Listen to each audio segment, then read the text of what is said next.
vamos a dar pase al doctor Carlos Mesa Arquiñigo, quien nos va a presentar el evento y nos va a hablar un poco más acerca del ponente que está hoy día con nosotros.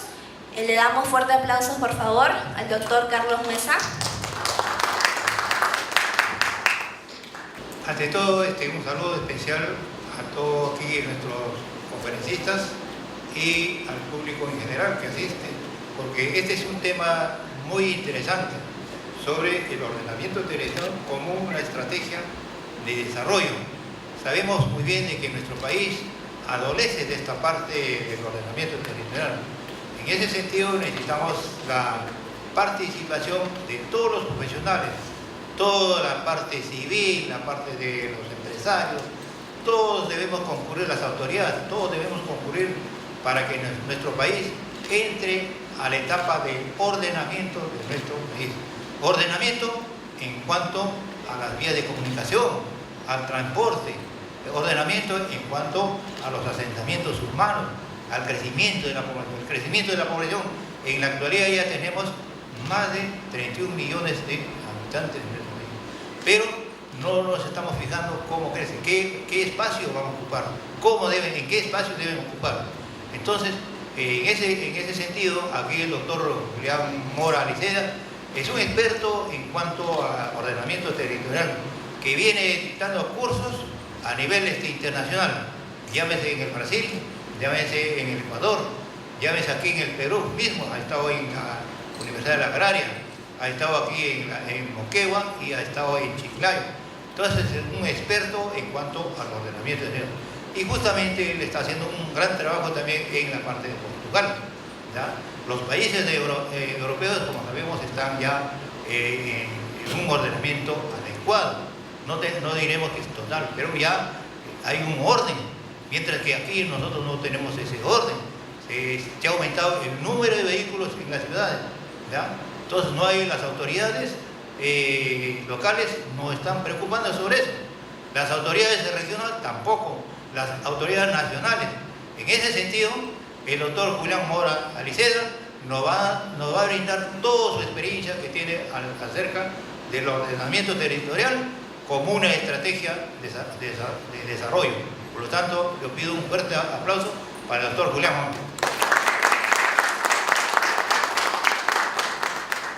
Pasar a mi intervención, le cedo la palabra al director ejecutivo de FISAT, que entre otras cuestiones va muy en la línea de lo que señalaba el doctor Carlos Mesa sobre la necesidad de que no solo sean las autoridades, sino que sean las universidades y otras instituciones creadas para ello, como la suya, los que se van a encargar también de dar respuesta a estos múltiples problemas que tiene el territorio peruano y en general todo el territorio latinoamericano. Muchas gracias, también pido un aplauso para él. Muchas gracias, muy buenos días a todos y gracias por la invitación. La Fundación Internacional para la Sostenibilidad Ambiental y Territorial, que es FISAT, la que auspicia el poder movilizar a expertos internacionales como el día de hoy a nuestro presidente a su vez de la Fundación, que es el doctor Julián Mora Aliceda, persigue salvar y compartir y debatir conocimientos especializados científicos en temas de la realidad nacional de escaso desarrollo, por decirlo así, o de débil desarrollo, y compartir experiencias de otras latitudes, obviamente en la perspectiva de espacio, de tiempo, historias diferentes, naturalmente, Europa con Latinoamérica. Y en el caso del ordenamiento territorial en especial, tenemos nosotros como objetivo y fin, en el caso de Perú, toda vez que uno sale acá, nada más sale a la calle, sale a Venezuela y uno ve en la esquina, para entrar a San Marcos, es un caos solamente el sistema de tránsito vehicular. Todo eso responde a parámetros e indicadores de ordenamiento territorial. Responde a un marco normativo no apropiado que tenemos todavía en el Perú, y responde pues a una etapa todavía que no hemos preconcebido como han sido desarrolladas otras realidades en otros países. Ese es el objetivo de la Fundación.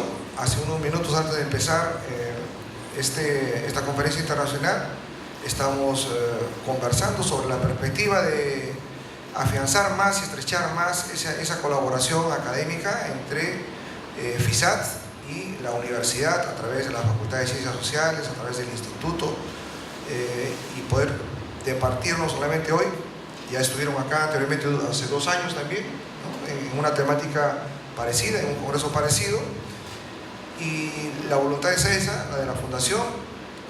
Somos una institución reconocida con personería jurídica y abiertos a recibir cualquier tipo de iniciativas e inquietudes en el afán de compartir con los expertos internacionales que integran FISAT en 34 países. Los docentes y doctores que nos acompañan han estado con nosotros en el segundo Congreso Internacional de FISAT promovido en Cáceres y Lisboa el año pasado en octubre. Ellos pueden testificar que los integrantes son expertos de diferentes países, en total 34. El año pasado pudimos reunir en octubre a 259 participantes, 259 ponencias internacionales. Este año nos toca en Costa Rica, y síganos en la página de Face con FISAT para que puedan ustedes estar participando. Siempre tratamos de llegar en costos de acuerdo a la realidad peruana. No quiero abundar más, sino un pequeño publish de FISAT para que ustedes puedan encontrarnos en el Face, en la página, y recibir las inquietudes, como les digo, en ese ánimo de compartir conocimientos científicos y tecnológicos. Gracias. Muy bien, y ahora sí vamos a dar inicio a esta conferencia internacional con la ponencia del doctor Julián Mora Liceda. Fuertes palmas para él, por favor. Gracias a todos. Agradezco enormemente a la Universidad Mayor de San Marcos la gentileza que ha tenido de invitarme a participar con ustedes esta mañana en esta conferencia, y muy especialmente al profesor Carlos Meza y a la profesora Lida, porque son los que han establecido el contacto directo, y desde hace ya tiempo que tenemos unas buenas relaciones, y yo creo que esas buenas relaciones se van a acabar estrechándose cada vez más a través de convenios institucionales con FISAT, como ha dicho el doctor Antonio Fernández Geri. Bueno, mi tema fundamentalmente va relacionado con la necesidad del ordenamiento territorial como estrategia de desarrollo. La ordenación del territorio, como todos ustedes saben, como concepto se utiliza el que fue acordado en el Consejo Europeo de Torremolinos, y dice que la ordenación del territorio es la expresión espacial de toda política, no lo olvidemos que es una política, de toda política económica, social, cultural y ambiental. Expresión, por tanto, sobre el territorio de todas las políticas que van a confluir. Dice además la Carta Europea de Ordenación del Territorio que el territorio es una disciplina científica, puesto que se estudia en las universidades, en las facultades de geografía, en las escuelas de ingenierías, en las facultades también o escuelas de arquitectura. Es en definitiva una disciplina científica y académica, y además de todo ello, la ordenación del territorio es una técnica administrativa, puesto que está regulada. Hay una serie de normas que nos indican cómo debemos proceder. Y además de ser una disciplina científica y una técnica administrativa, dice la Carta Europea de Ordenación del Territorio que es también una política para la corrección de los desequilibrios territoriales. Es, por tanto, una política pública. La ordenación del territorio corresponde a la administración pública, no lo hacen los agentes privados, aunque los agentes privados tienen que colaborar y tienen que insertarse dentro de esos grandes lineamientos o directrices. Por tanto, yo creo que la ordenación del territorio tiene que ser, desde esa perspectiva, y es la que se aplica en todo el mundo, un instrumento clave para lograr el desarrollo de cualquier país. Y una ordenación del territorio, evidentemente, que tiene que contemplar al menos 5 elementos. 5 elementos que son clave.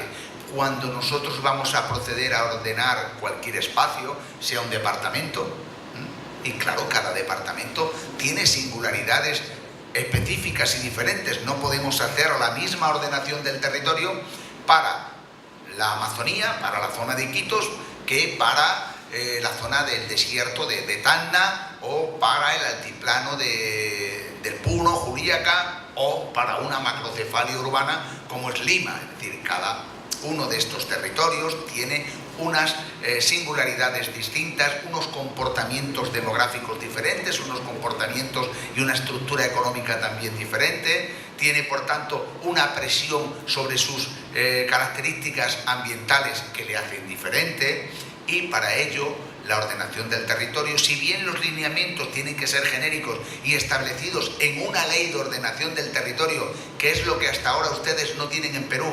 Ha habido 5 proyectos de ley de ordenación del territorio, pero al final no se ha concretado ninguna. Sin una ley es difícil hacer ordenación del territorio y un cumplimiento obligado de la misma. Tenemos la CEE, las zonas ecológicas y económicas, pero eso son caracterizaciones de determinados territorios que luego no condicionan a los agentes, es decir, no obligan, y si no obligan, pues bueno, pues es un documento que está ahí simplemente como referencia, pero que no tiene ninguna validez.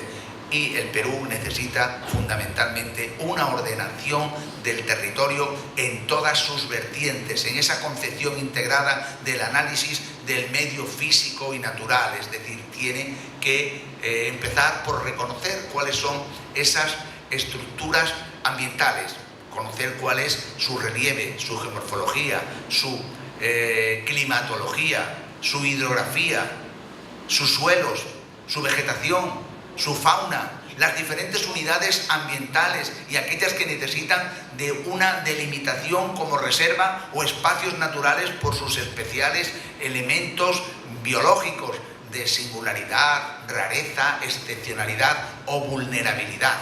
En ese sentido, es una prioridad para el país integrar todas esas políticas ambientales, pero también integrarlas dentro de los elementos sociodemográficos. No olvidemos que sobre ese soporte físico que hemos mencionado, sobre esas cuencas hidrográficas, sobre esas zonas de altiplano, se ubican los asentamientos humanos, se ubican las poblaciones, que tienen unas un crecimiento más acelerado, otras que están en procesos de emigración hacia la búsqueda de nuevas oportunidades, sobre todo en el mundo urbano. Tenemos que conocer, por tanto, los procesos sociales y demográficos, es decir, cuáles son las tasas de crecimiento del país, dónde se localizan, cuál es la estructura demográfica, cuáles son los porcentajes de población joven, los porcentajes de población en edad activa, los porcentajes de población anciana. ¿Para qué? Para hacer proyecciones sobre qué número de plazas, por ejemplo, en guarderías, en colegios de primaria, de secundaria, de universidades, vamos a necesitar. ¿Qué número de plazas vamos a necesitar en los futuros o futuras residencias de ancianos? ¿Cuáles son las posibilidades de empleo en diferentes sectores? ¿Qué porcentaje de población se va a ir incorporando cada año a la actividad? Y tendremos que recolocarlos para que generen un desarrollo y un crecimiento y generen una estabilidad también social y demográfica. Necesitamos conocer cuáles son las necesidades en el ámbito de cambios estructurales de la economía. Necesitamos saber cómo se está pasando del sector agrario al sector industrial, al sector servicios, cuáles son las necesidades en cada uno de esos sectores, cómo afectan e impactan desde el punto ambiental esas actividades económicas, sean desde el punto de vista de la transformación de los paisajes en áreas agrarias, en zonas mineras, en zonas que se talan, el sector forestal, en zonas pesqueras, que en definitiva son los que también contribuyen al desarrollo del país, y necesitamos ordenar todo ello. Y por supuesto es también en ese territorio físico donde se establece el sistema relacional, es decir, las infraestructuras de transportes, porque son las que nos comunican tanto internamente en la ciudad como la ciudad con el resto del territorio, con sus otras ciudades, con sus núcleos rurales. Necesitamos establecer una jerarquía en ese sistema de transporte, localizar los equipamientos educativos, sanitarios, culturales, recreativos, deportivos, el establecimiento de zonas de parques, de plazas, de ajardinamientos. Tenemos que conseguir que la ordenación del territorio dé respuesta a las necesidades que se plantean en una sociedad como la peruana, en crecimiento ya constante. Lo último que leí ayer en la prensa, después de analizar el Instituto de Estudios Estadísticos, es que Perú está creciendo en lo que va de año al 4%. Es decir, tenemos que establecer cuáles son ese tipo de crecimiento para que sea ordenado, para que el mejor aprovechamiento y utilización de los recursos naturales sea de una manera sostenible.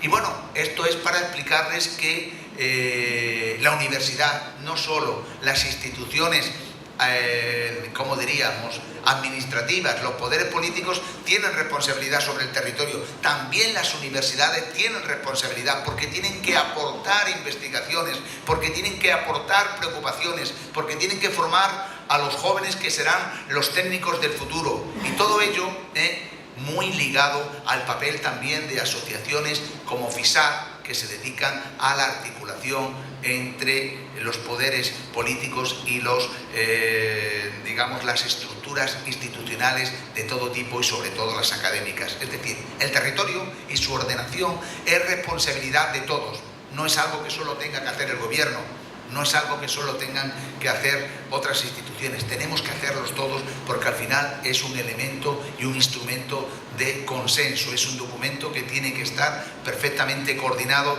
y perfectamente asumido. ¿Cuántos hijos tiene planteado tener? Ninguno. ¿Usted? Uno. ¿Ven? Lo que está, tienen el mismo comportamiento ya que en Europa. Yo en Europa me pregunto a mis alumnos y me dicen igual que ustedes. Quiero tener 2 hijos, un hijo, y alguien dijo hace poco en una reunión que éramos muchos, una chica dijo, yo 3, y todos miraron como extrañados. ¿Quiere tener 3 hijos? ¿Quién es esa? ¿Quién es la que plantea ese gran desafío? Es decir, que a medida que esto ocurre, los países pierden la tasa de relevo generacional. En Europa ya tenemos crecimiento natural negativo.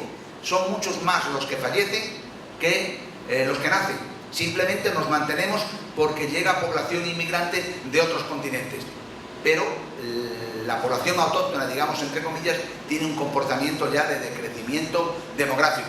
Y eso les va a pasar a ustedes de aquí a 20 o 25 años. Ya lo estamos viendo, les he preguntado a los más jóvenes si quieren tener 1, 2 o ninguno. ¿Ven? Eso no asegura el relevo generacional.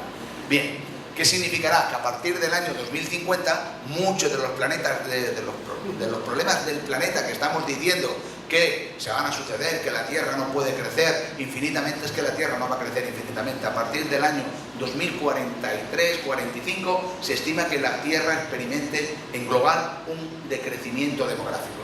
Europa ya ha empezado, Estados Unidos ha empezado, Japón ha empezado y van a seguir porque el envejecimiento cada vez es mayor.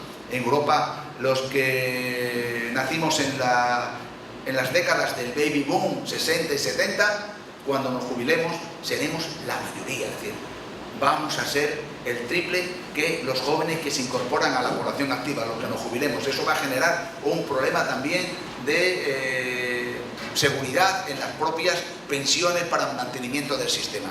Bien.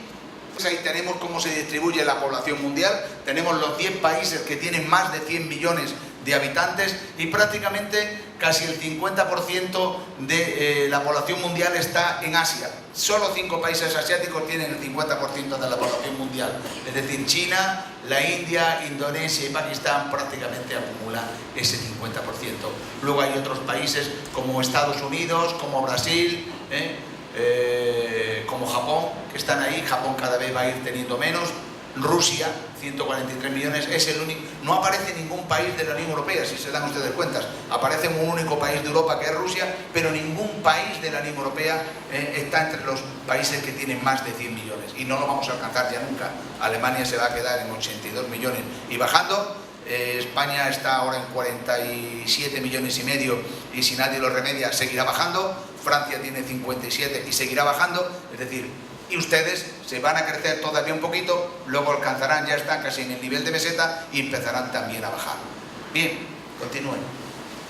La distribución de la población según los países pobres y ricos, como ven ustedes, los países ricos aparecen ahí en un estancamiento y los países pobres son los que siguen aumentando hasta esos 8.000 millones aproximadamente en el 2050 y a partir de ahí empieza el decrecimiento. los países ricos no van a crecer y los países pobres o en desarrollo van a decrecer porque alcanzarán niveles de desarrollo cada vez más destacados. ¿Ustedes qué creen? ¿Que hay ahora más pobres en el mundo o menos? Más pobres en el mundo. O sea, ¿Perú está más pobre que antes? Perú está más pobre que hace 20 años. ¿Han visto ustedes las estadísticas? ¿De verdad han visto ustedes las estadísticas de la ONU? ¿Usted vive peor que sus padres o que sus abuelos? Ah, bueno, yo no, claro, es que eso es lo que dice. Cuando uno dice, no, el mundo, pero yo no, pues igual les pasa. Yo pregunto en Ecuador y dicen, sí, cada vez hay más pobres en el mundo, pero ustedes más pobres. No, nosotros no. Ah, bueno, entonces, ¿dónde están que son más pobres del mundo? El mundo, cada vez hay más, no digo ricos, sino cada vez la población de pobreza extrema se está reduciendo a niveles increíbles. Fíjense, les doy un dato. En 1968, cuando se elabora el informe del Club de Roma, que es el primero que ya da las preocupaciones ambientales, porque decía que el planeta no podía crecer infinitamente siendo limitado, decían que en el año 2000 el planeta prácticamente iba a desaparecer porque alcanzaría los 5.000 millones de habitantes, se agotarían los recursos naturales, especialmente los derivados de los recursos fósiles como serían el gas y el petróleo. Llegamos al año 2000, ya lo hemos pasado, ¿verdad? ¿Se agotaron los recursos naturales? No, hay más gas y más petróleo que antes. ¿Llegamos a los 5.000 millones? No, lo superamos, llegamos a los 6.000. ¿Y había más pobres que antes? Fíjense, cuando en 1968 el planeta tenía 3.000 millones, 1.650, o sea, el 60%, estaba por debajo del nivel o el umbral de la pobreza extrema, el 60%. Cuando la Tierra en estos momentos, los últimos datos de 2015, dice que somos 7.400 millones, ¿cuántos creen ustedes que son pobres por debajo del umbral de la pobreza? Pobreza extrema. ¿Son más que antes o menos? Si somos muchos más los millones, ¿seremos más los pobres?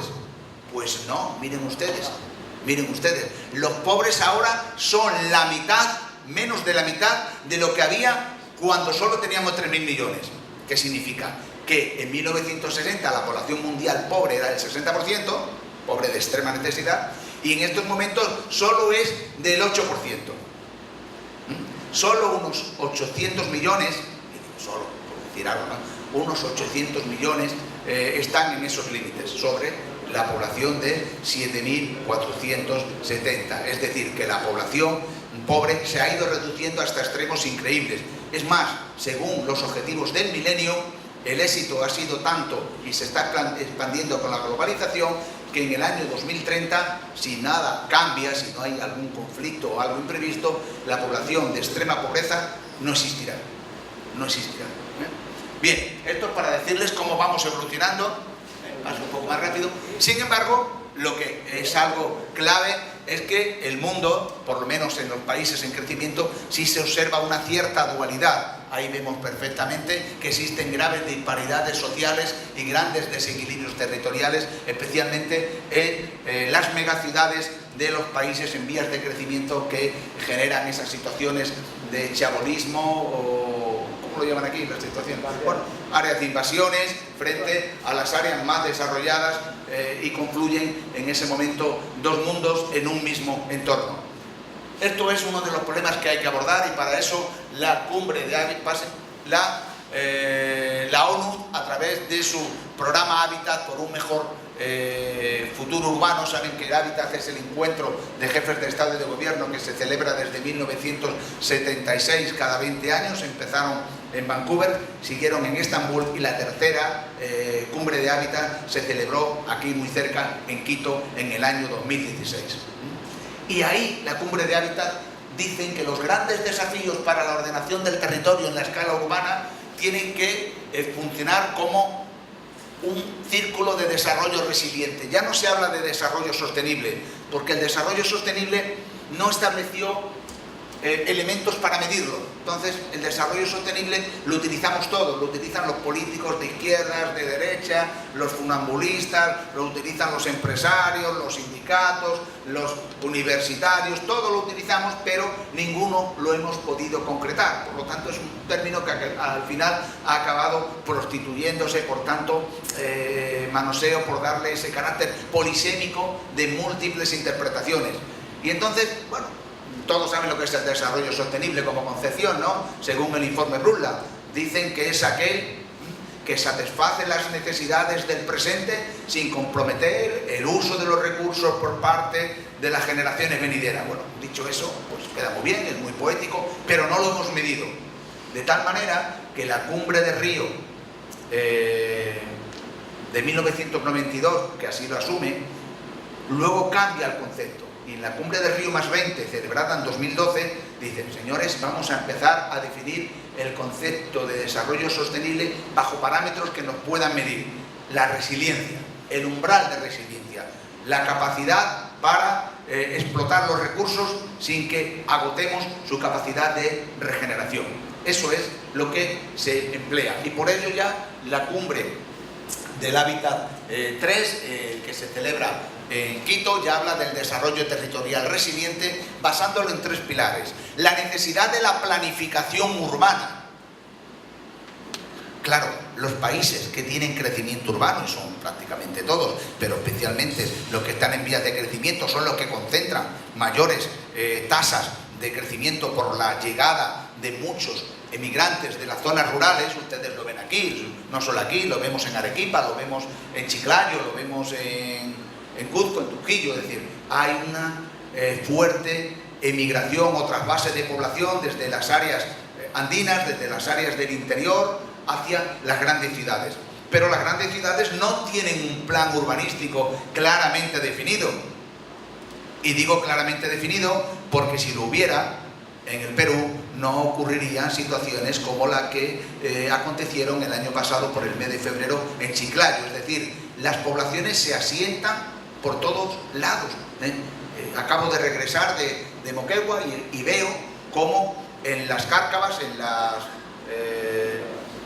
en las quebradas que ustedes llamen aquí, la población se asienta. Bueno, eso es inadmisible, que la población se pueda asentar en una zona. ¿Ustedes qué lo llaman? ¿Zonas de riesgo? Pues no son zonas de riesgo. Piensen ustedes que el riesgo natural no existe. Existen zonas vulnerables desde el punto de vista natural, es decir, las quebradas son zonas vulnerables. Lo que ocurrió en Chiclayo, es decir, invadir el lecho de inundación de un río cuando adquiere lo máximo, estamos en esa zona de lecho de inundación, estamos en una zona vulnerable. Si construimos en una zona vulnerable es cuando asumimos el riesgo. El riesgo no existe. Si nosotros no hubiéramos construido, no pasaría absolutamente nada. Vendría la lluvia, se llevaría los sedimentos de la quebrada hasta dentro de 20 años, pero no pasaría absolutamente nada. No habría pérdida de vidas humanas, no habría pérdidas de viviendas, no habría pérdida de nada, porque no nos hemos asentado ahí. Cuando nos asentamos es cuando asumimos un riesgo, y cuando viene el proceso o el fenómeno es cuando deriva en catástrofe. ¿Me entienden? O sea, pero el riesgo es una ignorancia desde el punto de vista de la sociedad del asentamiento en los territorios, y también desde el punto de vista administrativo por no haber delimitado cuáles son las zonas de vulnerabilidad, porque si el gobierno, las municipalidades delimitan cuáles son las zonas vulnerables, se tiene que impedir el asentamiento allá, porque si no, alguien es el responsable por haber permitido la licencia. Entonces, si sobre un río, como ocurrió en Chiclayo, que durante bastante tiempo tiene muy poco caudal, y nos vamos asentando en sus márgenes, cuando llega el fenómeno, vemos que el río vuelve por sus escrituras de propiedad, es decir, vuelve a expandirse por sus márgenes o sus lechos más anchos de cuando llegaron en otro momento las inundaciones, y acaba arrasando todo. ¿Es una catástrofe natural? No, lo que ha ocurrido es una ignorancia en el conocimiento de los procesos y dinámicas del territorio, y en este caso de la cuenca fluvial. Si hubiéramos establecido mapas territoriales donde se prohíbe el asentamiento, pues el río viene, como está pasando ahora en España, se sigue en la prensa, el río Ebro, que es el río más caudaloso de España, después que llevamos 2 meses que no para de llover y de nevar, porque ellos están en los Pirineos, es un río que se nutre de agua de la montaña. Bueno, pues el río se ha desbordado en toda la zona de Navarra, en toda la zona de Aragón, en Zaragoza, pero sin embargo no ha pasado absolutamente nada. ¿Por qué? Porque la Confederación Hidrográfica del Ebro, lo que aquí sería la Comisión Nacional del Agua, hace muchos años que delimitó cuáles eran las zonas vulnerables del río, dónde estaban los últimos aluviones de inundaciones de hace 150 o 200 años. Y entonces no se permitió ninguna construcción más que la que había, algunas casas aisladas de carácter agropecuario. Si ustedes ven las imágenes, sí, la casa agropecuaria, 3, 4, no hay más casas de carácter agropecuario que están ahora, digamos, rodeadas por el agua, pero ninguna población se ha visto afectada, porque la ciudad tenía su crecimiento en zonas que nunca fueron inundables. Es decir, que si hay ordenación del territorio, se evitan este tipo de catástrofes que nunca son naturales, ni se les puede echar la culpa al cambio climático, como se suele decir. Miren ustedes, el cambio climático es una constante en la historia de la Tierra.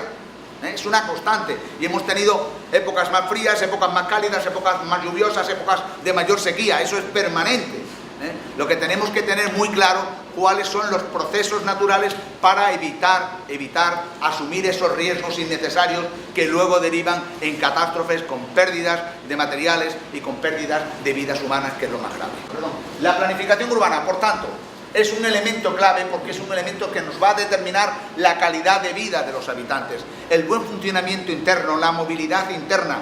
No puede ser que las ciudades crezcan de manera caótica, que las ciudades no tengan apenas plazas, que no tengan espacios verdes, que la movilidad se vaya constriñendo y congestionando a cada instante, que el vivir en una ciudad signifique que se pierden todos los días de 2, 3 a 4 horas en desplazamientos pendulares del lugar de residencia al lugar de trabajo y del lugar de trabajo al lugar de residencia. Tenemos que hacer, como dice la ONU en su Agenda Hábitat, la planificación urbana. Tenemos que establecer sistemas de gobernanza, con participación social, con una legislación adecuada que se tiene que cumplir. Antes les hablaba de la necesidad de establecer un análisis del territorio en todas sus variables físicas, ambientales, demográficas, económicas, de equipamientos, de infraestructura, pero tenemos luego que establecer, a partir de ese análisis, poniendo un símil médico, tenemos que establecer un diagnóstico. ¿Cuál es la enfermedad del territorio de un determinado espacio, sea país, sea departamento o sea ciudad?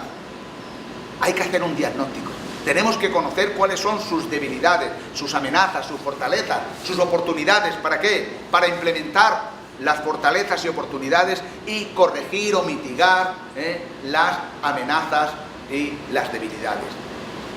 Con ese primero análisis, después diagnóstico, tenemos que hacer el pronóstico, es decir, cómo tendremos que recetar al enfermo para que la situación se corrija en el futuro. ¿Cuál es el escenario deseable que pretendemos alcanzar en los próximos años? El escenario deseable va a alcanzarse dependiendo de las acciones que establezcamos en materia de infraestructuras, en materia de equipamientos, en materia de servicios, etcétera, etcétera.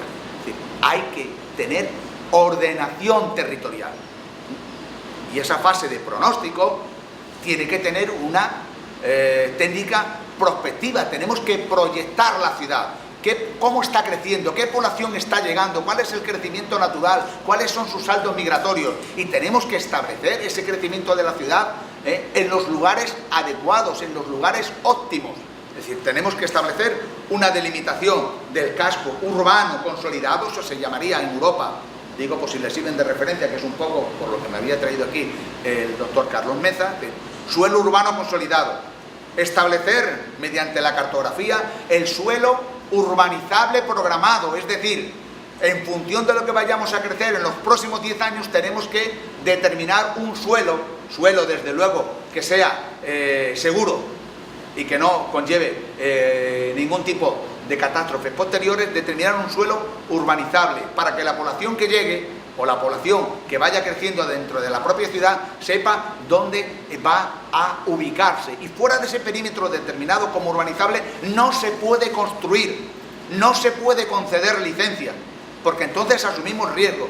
Y como está legal, si tuviera una ley habría en ese momento que tomar responsabilidades penales, ni los técnicos firmarían una licencia fuera de ese perímetro de construcción de suelo urbanizable, ni el alcalde podría hacerlo, y el alcalde necesita el informe técnico previo.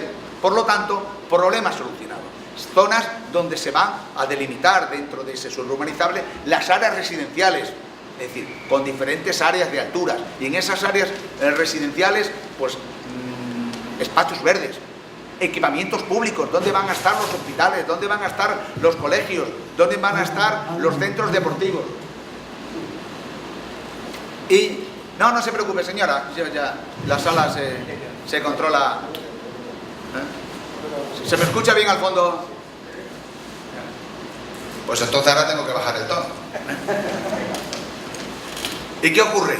Pues que si planificamos todo eso, también incluimos en esos suelos urbanizables los equipamientos dotacionales públicos, para que la ciudad tenga elementos, como vamos a ver ahí, que sea una ciudad incluyente. Y tenemos que determinar también dónde van las áreas comerciales, que son compatibles con las áreas residenciales.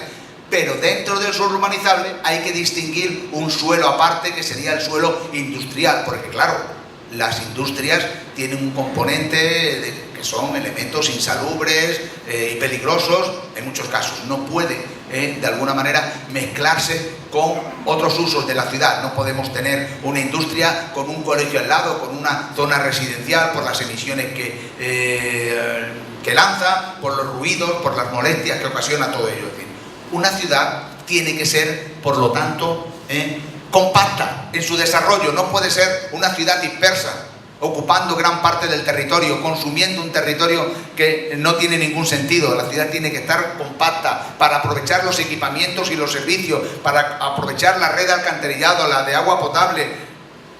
La ciudad, además, tiene que ser incluyente con todos esos grupos sociales que, de otro modo, correrían el riesgo de estar en exclusión social. Por lo tanto, tenemos que tener medidas de acogida y de desarrollo. Tienen que estar conectadas y tienen que estar integradas. Y para eso está la gobernanza, uno de los tres pilares. Gobernanza y legislación, compromiso de todos los actores que intervienen. Y a su vez tenemos que determinar la financiación de todos esos procesos de desarrollo de la ciudad. La ciudad tiene que ser, además de estar financiada, eso genera un desarrollo económico muy superior cuando está planificada. Es decir, la ciudad va a ser más rica porque va a tener menos despilfarro de tiempo, menos despilfarro de infraestructuras y menos despilfarro también de áreas que acaban convirtiéndose en zonas conflictivas. ¿Me pasa, por favor? Bueno, la ordenación del territorio, por tanto, es un instrumento que va a dar respuesta a la ciudad y al territorio de influencia. Y se ha puesto ahora muy de moda, muy en boga, a partir de una declaración de la ONU en el año 2002, el concepto de gobernanza urbana. Habrán oído ustedes hablar de él, ¿no? Gobernanza. Y dice, para que no me equivoque, que es la suma de los individuos y las instituciones públicas y privadas para planificar y gestionar los asuntos comunes de la ciudad.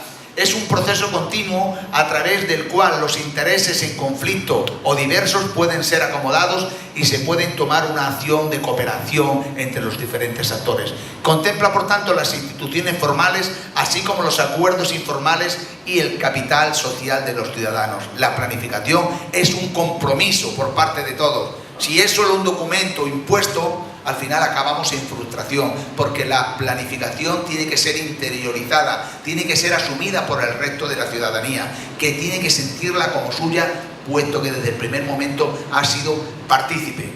Bien, es muy claro que la inclusión social es un elemento también clave, no solo la movilidad, la inclusión social en las ciudades. Necesitamos, con esa nueva gobernanza, trabajar para una ciudad saludable, segura, tolerante y creativa, y que garantice sobre todo el acceso universal a la cultura y a los derechos de los ciudadanos. Y para ello es necesario establecer una planificación urbana estratégica que nos permita divisar el escenario de futuro. Tenemos que visionar el futuro y tenemos que establecer todas las recetas, todas las medidas necesarias para alcanzar el modelo territorial que pretendemos. Y en ese sentido, pasa un poco más adelante, tenemos que establecer todos los desafíos y oportunidades.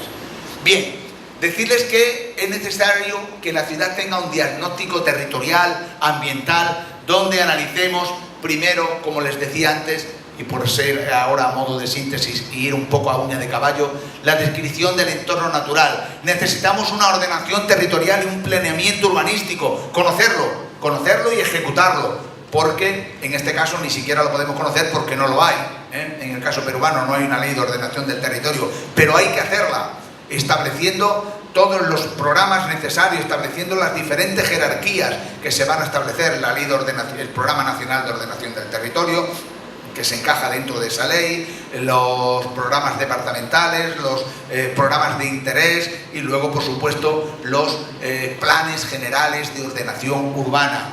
Bien, conocer cómo funcionan los sistemas naturales, el sistema de la movilidad y transporte, los recursos hídricos, el tratamiento de los residuos, el sistema energético, el mix energético que es tan importante en este cambio también de sociedad, cuáles son las características de la contaminación atmosférica, mapas de ruidos, incidencia de las actividades económicas, los riesgos ambientales que asumimos por una ausencia de planificación, los aspectos de la sostenibilidad ambiental, los aspectos de la sostenibilidad económica. Hay toda una serie de indicadores, pero que esto sería para un curso amplio de maestría y no para una conferencia que tenemos que lanzar ahí una especie de flash.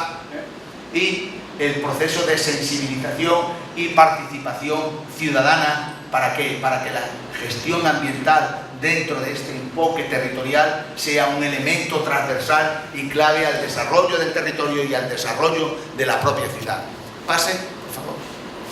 Bien, y les digo cómo se plantea Europa, ya para terminar, los desafíos de la planificación para un desarrollo urbano resiliente. En Europa se contemplan 5 grandes desafíos. El desarrollo local, que ahora lo veremos, el medio ambiente urbano, por el tema de la inclusión. El tercer punto, la atención a barrios desfavorecidos para evitar la exclusión social y la conflictividad que ello pueda generar.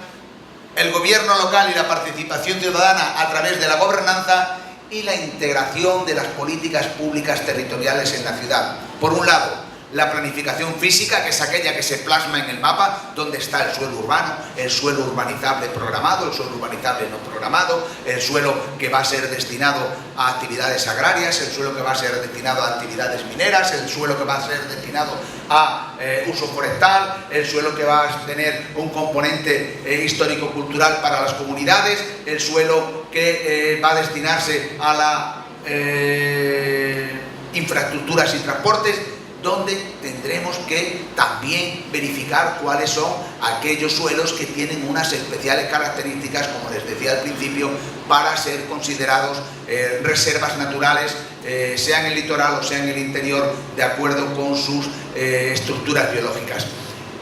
Entonces, esos planes físicos de ciudad tienen que integrarse en los planes estratégicos. El plan estratégico tiene que tener un componente económico, porque si no hay economía, si no hay desarrollo, no hay cohesión social. Piensen ustedes que sin economía no existe el resto, no existe dinero para los equipamientos públicos, no existe dinero para la red de transporte, no existe dinero para la gestión de los recursos. Por lo tanto, es la integración de todos estos elementos, donde todos tienen su importancia. Piensen en aquel diagnóstico de síntesis que les dije antes, lo que nos va a permitir establecer que el territorio tiene que funcionar como un reloj suizo. Todas las piezas tienen que estar perfectamente articuladas y unas tienen que mover a la otra. Estamos hablando de las sinergias de las actividades económicas de unas sobre otras, cuyos resultados serán una mejora de la calidad ambiental y una mayor cohesión social derivada de esa ordenación territorial. Bien, pase al siguiente, ahora vamos a ver cada uno de ellos. El desarrollo local. Es decir, las ciudades en estos momentos necesitan de información estadística para planificar. Sin datos no podemos planificar. Podemos tener todas las opiniones que queramos, pero la opinión es, sin datos, sin información, la opinión es como la nariz, cada uno tiene la suya. Necesitamos auténticos diagnósticos para que las opiniones sean las que se correspondan con esas necesidades reales. Y por lo tanto, una de las cuestiones básicas es tener información estadística de la ciudad. Como les diría, el análisis de sangre y de orina. Necesitamos saber cuáles son sus componentes y necesitamos hacer una radiografía de la ciudad. ¿Y cuál es la radiografía de la ciudad? La cartografía, porque ahí se plasman en diferentes colores los diferentes usos del suelo, los sistemas de relación entre ellos y las interacciones que también se van dando y cómo influyen unos sobre otros. Bien, establecer por lo tanto esta integración entre los planes urbanos y el desarrollo estratégico, reforzar la colaboración interinstitucional, lograr también información sobre lo que se está haciendo en otros lugares como buenas prácticas para ver en qué medida se pueden aplicar a nuestra ciudad. Muchas veces hay cosas que estamos pensando y ya se están desarrollando en otros lugares, es como la medicina, es decir, queremos muchas veces investigar y ya tendremos que ir donde hay algo para seguir profundizando más. Favorecer la formulación de estrategias integradas y las universidades ahí tienen un papel muy importante. Estimular la formación de observatorios urbanos, de laboratorios territoriales que van a generar información estadística, gráfica y cartográfica para suministrar a los gobiernos y a las instituciones privadas. Lógicamente con un apoyo bien por parte de las instituciones privadas, bien por parte del gobierno, para elaborar estos observatorios que son centros de investigación, centros de simulación, centros donde se van a plantear escenarios futuros y que ese es uno de los papeles de la universidad. Contribuir a una mejor calidad de vida ofreciendo lo mejor que tiene, que es el conocimiento y la investigación. Pase, por favor. El segundo aspecto que vamos a tratar es el tema de la inversión en medio ambiente urbano, el diseñar una verdadera política medioambiental para las ciudades, considerar que el medio ambiente no es una cosa de la suma de políticas sectoriales, por un lado los residuos urbanos, por otro lado los residuos industriales, por otro lado la calidad del aire. No, es la integración de todos estos elementos. Eso es, digamos, la novedad, la innovación que aporta la perspectiva territorial, que es la consideración del espacio como un elemento holístico donde coinciden y confluyen múltiples actores con diferentes intereses y múltiples actividades que tendremos que tratar de articularlas. Muchas veces tenemos que superar el conflicto y el conflicto de intereses se superan con información seria y rigurosa. Por favor, la siguiente. El tema también de, antes cuando veíamos la imagen aquella de ese crecimiento dual, las ciudades no pueden tener grandes diferencias sociales porque eso les hace ciudades inhabitables, ciudades inseguras, ciudades de conflicto, ciudades de marginalidad. Tendremos que ir a atender a las poblaciones más desfavorecidas en los procesos y políticas de inclusión social, y en este sentido es muy importante promover observatorios sobre los aspectos de esa inclusión, favorecer también el intercambio de experiencias y buenas prácticas y cómo desde la cooperación interinstitucional entre el gobierno central, los departamentos y las municipalidades o distritos tenemos que tener políticas coordinadas precisamente para combatir esta lacra y este lastre para el desarrollo de la ciudad. Pase, por favor, ya vamos terminando. La implicación de la gobernanza, de la participación ciudadana para incorporar mecanismos de codecisión, donde también estos responsables de la ciudadanía deben tener acceso a la información y tienen que asumir junto con los responsables políticos asumir ese planteamiento conjunto, porque la ordenación del territorio se hace para la ciudadanía y la ciudadanía tiene que participar y la ciudadanía tiene que tener el acceso libre a la información. Uno de los problemas que aquí se comenta mucho, y ustedes que son universitarios verán que dicen que mucha información no se puede acceder de parte del gobierno porque se vende o porque también hay empresas que venden los datos. Miren ustedes, si los datos han sido obtenidos mediante encargos por parte del gobierno a empresas que lo han elaborado, sean del catastro, sean de cualquier otro tipo, esos datos tienen que estar disponibles para toda la ciudadanía, puesto que se ha pagado con dinero público. Eso en Europa está muy claro. Podemos acceder a toda la información en tiempo real, salvo que alguien quiera información en papel sobre algo y bueno, tendría que pagar las fotocopias, pero el resto lo tienen todo ahí y nadie se plantea que se tiene que vender. Si se ha conseguido esa información con dinero público, le corresponde a todo el país, a la ciudadanía.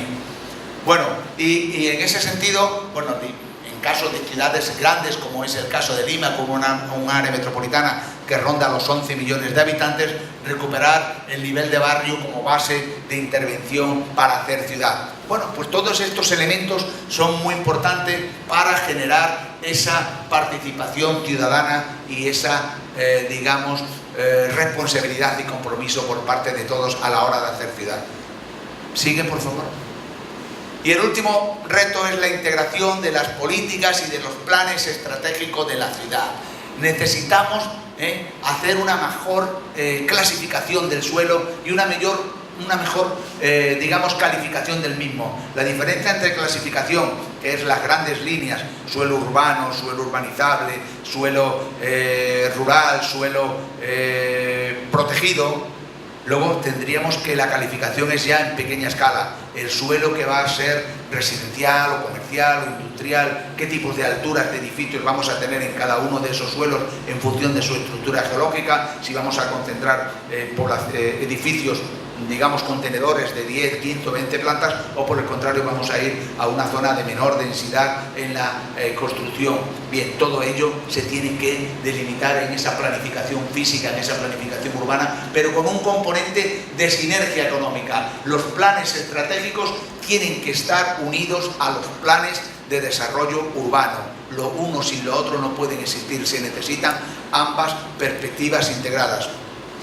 Y en ese sentido habrá que armonizar metodologías y establecer un plan que de alguna manera tiene que servir para quebrar ya la situación de seguir siempre reiterándonos en el mismo error año tras año. Tenemos que establecer un ente gestor para poner en marcha planes de ordenación territorial y en ese sentido ya la última diapositiva del establecimiento del ente gestor, pásala al final, pasa, sería el establecimiento de un consejo del plan.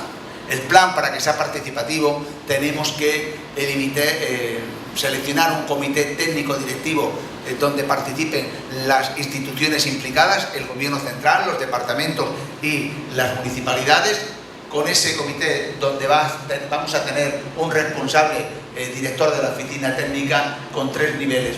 Por un lado, un staff administrativo que va a ir suministrando datos permanentes al plan.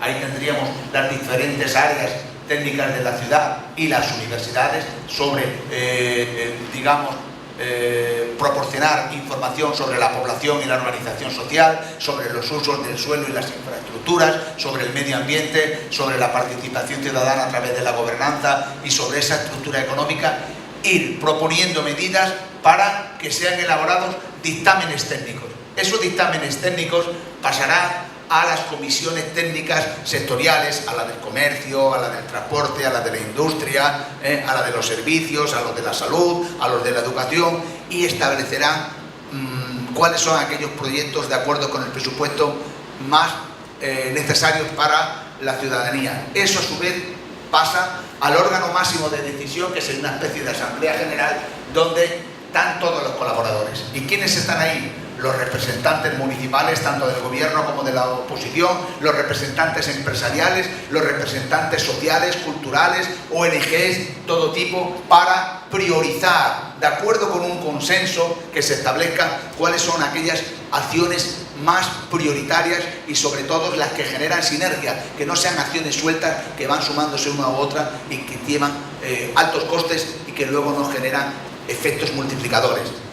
De ahí vuelve otra vez cuáles son ya las medidas necesarias a las comisiones técnicas, las que se han aprobado, que pasan a su departamento de comunicación y difusión para que la ciudadanía vaya sabiendo con transparencia en cada momento cuáles son esas acciones que se van a emprender, que se van a poner en marcha. Y desde luego esos proyectos pasan a la unidad de gestión y promoción, que son los que tienen los fondos para ejecutarlos, con participación de diferentes instituciones, claro está, de si hay que construir un museo, si hay que construir un puente, si hay que construir una nueva vía de comunicación, si hay que construir un hospital en determinado barrio, si hay que construir nuevas zonas. es un elemento que garantiza la participación social tal y como nos recuerda y nos recomienda la Agenda Hábitat 3. Por lo tanto, este es el esquema. Podríamos hablar muchísimo más, podríamos hablar de metodologías, pero eso ya sería un curso de amplio espectro y más ligado a lo que sería una maestría, como hemos comentado anteriormente. Yo lo dejo por aquí en esta pequeña intervención, esta pequeña aproximación a lo que sería la ordenación del territorio y su posibilidad de poner en marcha procesos de desarrollo y de planificación urbana estratégica. Así que muchas gracias a todos por la atención.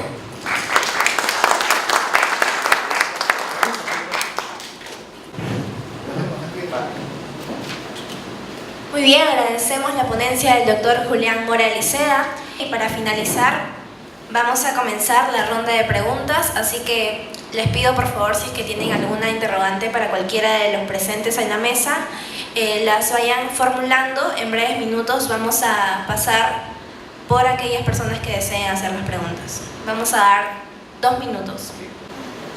Buenos días con todos, saludar al ponente y a todos los otros ponentes. Mi pregunta, más que todo, va dirigido al ponente Julián. En estos últimos años en el Perú ha habido un factor bastante importante que ha contribuido no al ordenamiento territorial propiamente hablando, sino al desorden, ¿no? Y es el boom inmobiliario.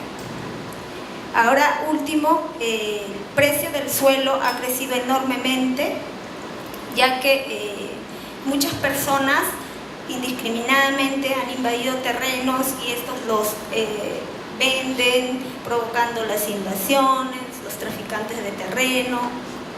Y prácticamente las municipalidades no están verificando eso. Muchas veces también la corrupción hace que estos se beneficien de toda esta movida o jugada del boom inmobiliario, ¿no?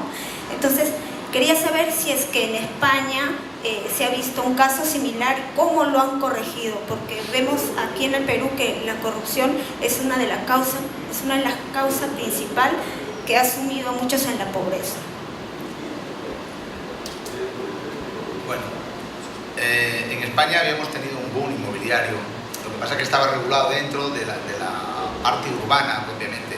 Lo que ha habido es un crecimiento extraordinario en la década de 1998 hasta el 2008 que inicia la crisis, y claro, España es que creció en 7 millones de personas que vinieron de otros países y que nadie estaba viviendo en barrios marginales, porque no los hay. Entonces, hubo un desarrollo espectacular de la construcción, hubo un aumento de los precios del suelo, pero en la situación de generar pobreza en aquel momento, para nada. Lo que sí hay, que bueno, después vino la crisis, hubo un aumento del desempleo, pero la crisis es cíclica también, pasa un poco como los huaicos, son cíclicos. Y entonces, bueno, ya es una fase que se ha superado, hubo un excedente de viviendas, pero más en la línea de especular hacia los turistas extranjeros, como que habían elegido dentro de Europa a España como una especie de Florida, como una especie, por las características climáticas, por las características de la cultura, habían elegido todo el litoral como segundas residencias. La crisis afectó a Europa, mucho de ese suelo y esas viviendas previstas de construcción no se llegaron a hacer porque los alemanes se retrayeron, los ingleses también dieron un poco marcha atrás, pero esas viviendas luego han sido ya, digamos, asumidas por el mercado, y en estos momentos la fase de nueva construcción, pero esta vez, digamos, menos alocada, ya ha empezado de nuevo porque se está recuperando los niveles de, digamos, económicos y de PIB anteriores a la crisis. Pero no hubo el tráfico del suelo, y mucho menos con suelo de ocupación, porque eso nunca se ha dado. El suelo en España no es de ocupación, nadie puede llegar a una ciudad y construir fuera de la ciudad, no, porque les dije antes que solo se puede construir dentro de los límites establecidos como suelo urbanizable, y donde las municipalidades en esos suelos urbanizables tienen que haber construido las calles, tienen que haber llevado el sistema general, es decir, tienen que estar con electrificación, tienen que tener el agua potable, tienen que tener las aguas residuales, es todo previo, es decir, ya nada más que para construir, pero los elementos básicos los pone la municipalidad. O sea, no hay nada fuera de ese contexto. Buenos días, señor Julián Mora. Felicitaciones por su exposición tan brillante. Soy Consuelo Muguruza, profesora de aquí de la universidad, y un poco para comentarle y darle pedir una opinión, ¿no? Hace muchos años, antes de que se conformara el Ministerio del Ambiente, existía el CONAM. El CONAM organizó a un grupo de profesionales a nivel de todas las instituciones del país a conformar una comisión multisectorial a nivel nacional para elaborar la ley de ordenamiento territorial. Hicimos el intento, presentamos al Congreso esta ley de ordenamiento, pero en ese interín, paralelamente, se conformó el CEPLAN, el Centro Nacional de Planeamiento Estratégico del Perú. Y digo yo que nos ganaron con el CEPLAN en institucionalizar una serie de instrumentos de planificación, ¿no? Instrumentos de planificación que va desde lo nacional, que es el Plan Bicentenario, que es el documento mayor a nivel nacional, el Plan de Desarrollo Nacional. Luego, a nivel de sectores, los diferentes planes multisectoriales, y al nivel de los estamentos de los gobiernos regionales, los planes de desarrollo concertado regional, a nivel de los gobiernos locales, los planes de desarrollo concertado local. Paralelamente a esto, ya el Ministerio de Vivienda también tenía institucionalizado una serie de instrumentos de planificación que vienen desde el plan de acondicionamiento territorial y los planes urbanos propiamente. A lo que voy es que estos planes tienen un enfoque territorial, ¿no? El enfoque que se le ha dado es un enfoque estratégico y con un énfasis en lo territorial que es muy similar a un plan de ordenamiento territorial, ¿no? Entonces, estos planes ya tienen una norma, están institucionalizados, se desarrollan en todos esos niveles, ¿no? Lo que sí digo que falta el tema de la gestión, que es un tema que en los últimos años son planes que se han desarrollado y simplemente se han encarpetado porque falta ese punto que usted dijo al final, el ente gestor, que es tan importante para poder implementar estos planes, ¿no?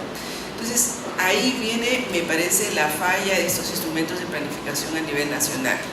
Entonces, mi pregunta es, ¿necesitamos una ley de ordenamiento territorial? Esa es mi pregunta. Y viendo también casos similares, como por ejemplo Ecuador, ¿no? Ecuador tiene el llamado Plan de Desarrollo Nacional y Ordenamiento Territorial, que es un mismo documento, ¿no? Que es el que rige la planificación a nivel de Ecuador. Entonces, nuevamente mi pregunta, ¿necesitamos una ley de ordenamiento territorial cuando tenemos ya este enfoque territorial en todos nuestros instrumentos de planificación? Bueno, voy a intentar tratar de responderle. Vamos a ver. Muchos de esos instrumentos, o ninguno de esos instrumentos, vinculan. El problema es que no vinculan. Vinculan, yo por lo menos lo que conozco de los CEE, las zonas ecológicas y económicas, caracterizan el territorio y en muchos casos... No, lo que pasa es que la ZE es un diagnóstico. Es un diagnóstico que se utiliza en todos los instrumentos. La ZE es un documento que, bueno, lo abordó el MINAM y simplemente se ha quedado en un documento que es un diagnóstico muy rico, ¿no? Y que nos sirve en la fase de diagnóstico de la planificación, en la fase de diagnóstico de los instrumentos. Y digo que sí articula, ¿por qué? Porque estos planes de vivienda están articulados a los planes de desarrollo, ¿no? A los planes de desarrollo local concertado, regional concertado, y a su vez estos planes de desarrollo están vinculados a los objetivos nacionales, o sea que sí hay una articulación de estos instrumentos y están ya determinadas en la normativa, ¿no? Bueno, yo sigo pensando que sin una ley de ordenación del territorio y el decreto posterior, va a ser muy difícil que muchos de esos programas, por lo menos desde la perspectiva europea, se puedan cumplir. Porque si no hay una ley que condicione y que obligue, y sobre todo no se elabora, y la ley tiene que elaborar también, la ley, por ejemplo, en España, la ley del suelo, tiene tres figuras. El decreto digamos, de reglamento de planificación, el reglamento de gestión y el reglamento de disciplina, lo que se puede y lo que no se puede hacer de acuerdo con ello.